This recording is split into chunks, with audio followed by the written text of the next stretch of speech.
علیکم ورحمۃ اللہ وبرکاتہ۔ آذان کے بعد یہ دعا پڑھیں۔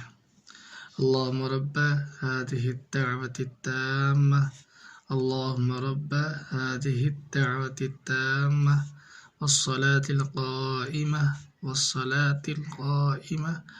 آت محمدا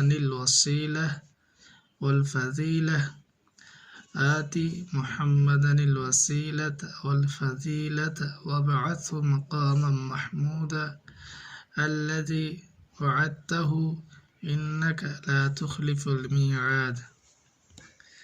ترجمہ: اے اللہ، آپ اس پوری اذان اور قائم رہنے والی نماز کے پروردگار ہیں۔ محمد صلی اللہ علیہ وسلم کو مقام وسیلہ اور فضیلت عطا کیجیے، اور محمد صلی اللہ علیہ وسلم کو مقام محمود میں پہنچائیے جس کا آپ نے وعدہ کیا ہے، بے شک آپ وعدہ خلافی نہیں کرتے۔